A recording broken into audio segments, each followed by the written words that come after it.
Field marshal Saeed Asim Munir की Tehran में ईरानी क़यादत से मुलाकातें। फील्ड मार्शल की ईरानी सदर मसूद पज़ेश्कियान से मुलाकात। वज़ीर ख़ारजा अब्बास अराग़ची और वज़ीर दाखिला सिकंदर मोमिनी भी मौजूद। फील्ड मार्शल की secretary supreme national security council Mohsen Rezaei और स्पीकर बाक़िर क़ालिबाफ से भी मुलाकात हुई।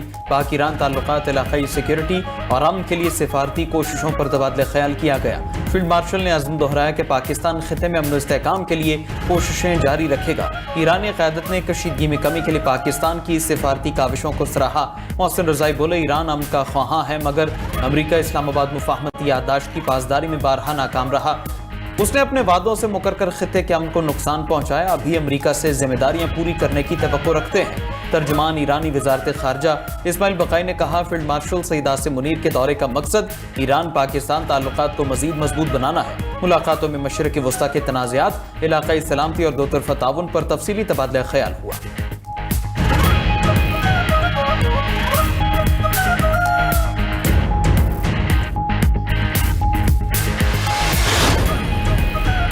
अमेरिका का ईरान के खिलाफ अब तक की सबसे बड़ी माशी जंग शुरू करने का ऐलान। अमेरिकी सदर ट्रंप का कहना है, ईरान मुकम्मल तौर पर तबाही के दहाने पर है।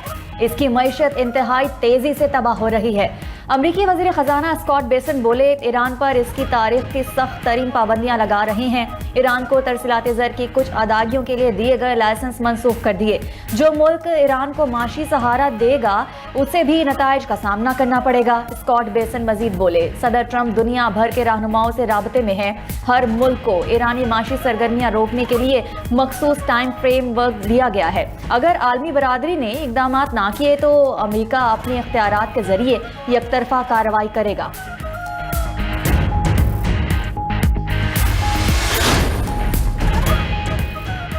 जंग में जीत के दावों और तमाम तरह इक़दामात के बावजूद अमरीका को तारीख़ का सबसे बड़ा माली हमला करने की ज़रूरत क्यों पेश आई? आखिर ये फतह है अमरीका की नाकामी का एतराफ़? ईरानी नायब वज़ीर ख़ारजा काज़िम गरीब आबादी का बेसेंट से सवाल। बोले, ईरान की फ़ौजी सलाहियत ख़त्म करने का आपका बयान इक़्तिसादी पाबंदियों से मेल नहीं खाता। तर्जमान वज़ारत ख़ारजा इस्माइल बक़ाई ने कहा, अमरीका की इक़्तिसादी पाबंदियाँ गैर कानूनी हैं। ईरान को किसी भी जारहियत का जवाब देने का हक हासिल है। पासदाराने इनक़िलाब के तर्जमान ने रद्दमल दिया कि मौजूदा दौर में मुआशी जंग सबसे अहम मार्का बन चुकी है। दुश्मन पाबंदी और मुआशी हरबों से ईरानी शहरियों पर दबाव बढ़ाने की कोशिश कर रहा है। ईरानी फौज और हुकूमत एक पेज पर है। ईरानी पुलिस चीफ अहमद रजा ने कहा, दुश्मन अवामी मसाइल का फ़ायदा उठाकर मुल्क का माहौल ख़राब करना चाहता है। सोशल मीडिया पर अवाम को एहतजाज पर उकसाने वाले अनासिर की फौरी निशानदही करके कानूनी कार्रवाई की जाएगी।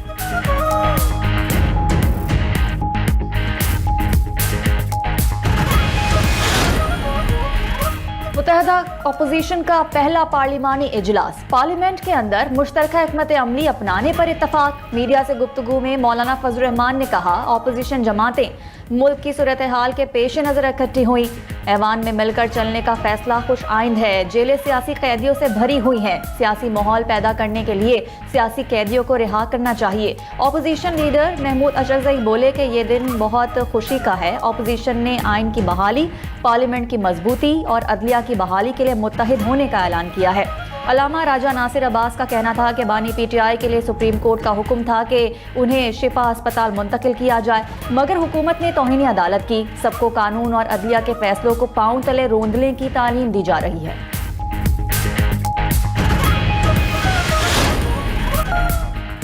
पाबंदियों और दबाव से ईरान के मसाइल हल नहीं हो सकते। चीन ने ईरान पर आयद होने वाली नई अमरीकी पाबंदियों की मुखालफत कर दी। चीनी वजारत ख़ारजा ने कहा कि तमाम फ़रीक़ैन दानिशमंदाना रवैया अपना ईरान के मामले पर कशीदगी कम करने के लिए फ़रीक़ैन तहम्मुल से काम लें। ईरान से मुताल्लिक़ तनाज़ात का हल दबाव बढ़ाने की बजाय बातचीत और सिफारती ज़राए से तलाश किया जाना चाहिए। ईरान पर पाबंदियाँ आयद करने की अमरीकी धमकियों का जायज़ा ले रहे हैं। अपने हुकूक और मफादात के तहफ़्फ़ुज़ के लिए ज़रूरी इक़दाम उठाएंगे।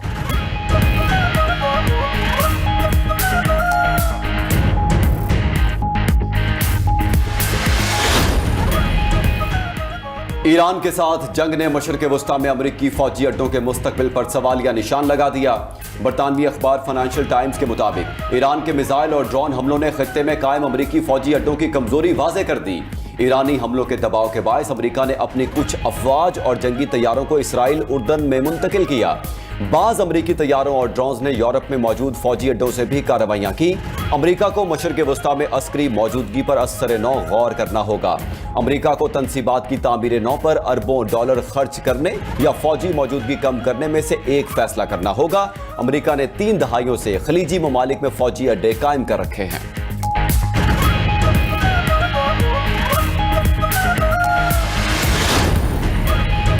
बानी पीटीआई के तमाम मेडिकल टेस्ट करवाए जाएं। मेडिकल बोर्ड में डॉक्टर उस्मा और डॉक्टर फैसल को शामिल किया जाए। चेयरमैन पीटीआई बैरिस्टर गौहर का मुतालबा। कहा, बानी पीटीआई को शिफा अस्पताल की बजाय पिम्स ले जाया गया। ये सुप्रीम कोर्ट के हुक्म की वाज़ेह खिलाफवर्जी है। सुप्रीम कोर्ट से 18 अगस्त के हुक्म पर अमल दरामद करवाने के लिए दरखास्त की है। केस कल या परसों सुना जाएगा। दुनिया देख रही है कि सुप्रीम कोर्ट अपने हुक्म पर अमल करवा पाएगी या नहीं। बानी पीटीआई ने कोई डील नहीं की। बानी पीटीआई कोई डील नहीं करते। अगर डील करना होती तो बानी पीटीआई 3 साल कैद ना काटते।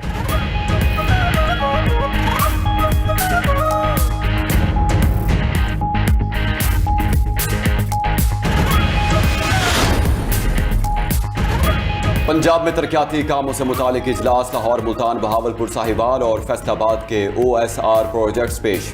वज़ीर आला मरीम नवाज शरीफ ने मंसूबों की मंजूरी भी दे दी। 2 रोया रोड्स की तामीर और तोसी, कारपेटिंग, फुटपाथ, लेन मार्किंग और रोड साइड ड्रेनेज प्रोजेक्ट में शामिल। निकासी आब सिमाल स्टेडियम, स्पोर्ट्स अरीना और डिस्पोजल स्टेशन की सोलराइजेशन के मंसूबे भी शामिल होंगे। मरीम नवाज ने दुकानदारों से किसी भी किस्म के चार्जेस बिला इजाजत वसूली से रोक दिया। उधर वज़ीर आला पंजाब ने गुजरावाला येलो लाइन की तकमील के लिए मार्च 2027 की डेडलाइन मुकर्रर कर दी। 3 शिफ्टों में काम कराने के लिए इक़दामात का हुक्म।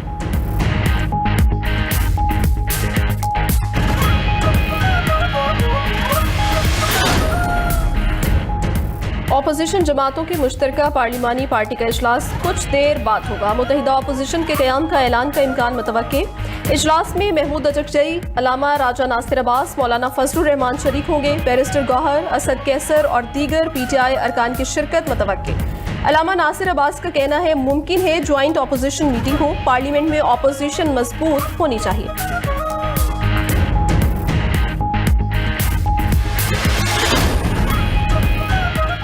जमात इस्लामी का महंगाई के खिलाफ धरना 9वें रोज में जारी।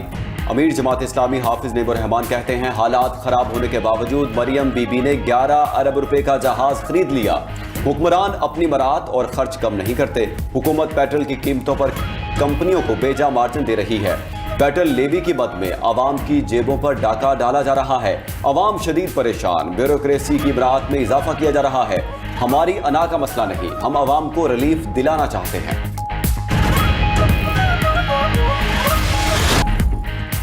अमरीकी सालसी में शाम और इसराइल के उर्दन में आला सतह मुज़ाकरात। इजरायली हमले, गिरफ्तारियां और कार्रवाइयां रोकने के अमली तरीक़ाकार पर गौर। शाम और इसराइल के दरमियान सिक्योरिटी मुआहिदे के लिए मुज़ाकरात दोबारा शुरू करने पर बातचीत। शामी वफ़द की क़यादत वज़ीर ख़ारजा असद अशबानी ने की। जनरल इंटेलिजेंस और मिलिट्री इंटेलिजेंस के सरबराहान भी वफ़द में शामिल थे।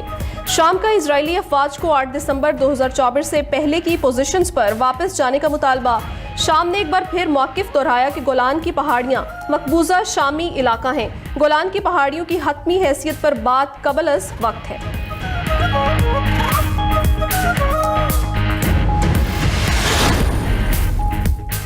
सऊदी वली अहद मोहम्मद बिन सलमान का फ्रांस का दौरा। सदर इमैनुअल मैक्रोन ने सऊदी वली अहद का इस्तकबाल किया। दौरे के दौरान दोनों रहनुमाओं के दरमियान तवानाई, सेहत और ट्रांसपोर्ट समेत मुख्तलिफ शोबों में मुआहिदों पर दस्तखत होंगे। मुज़ाकरात में मशरिक़ वस्ता की सूरत हाल पर बातचीत होगी। मोहम्मद बिन सलमान ने दौरे का आगाज मैक्रोन के हमरा पेरिस में होने वाले ई-स्पोर्ट्स वर्ल्ड कप की इख्तितामी तकरीब में शिरकत से किया।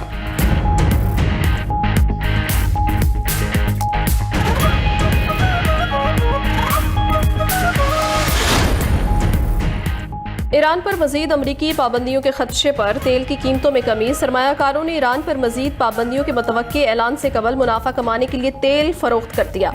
बरतानवी खाम तेल $1.22 सस्ता $93.17 फी बैरल का हो गया। अमरीकी खाम तेल $1.20 कम होकर $85.86 फी बैरल पर आ गया। ईरान पर मजीद पाबंदियों से मशरिक़ वस्ता से तेल की तरसील मुतासिर होने का खदशा।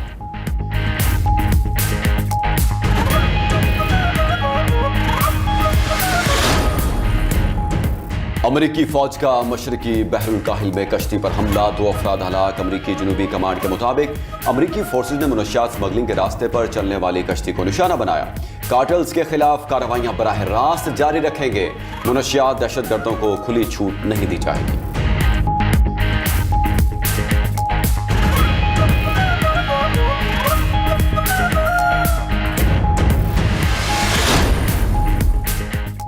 हॉकी वर्ल्ड कप में न्यूजीलैंड ने पाकिस्तान को शिकस्त दे दी। क्लासिफिकेशन राउंड में कीवी टीम ने ग्रीन शर्ट्स को 2 के मुकाबले में 4 गोल से शिकस्त दी।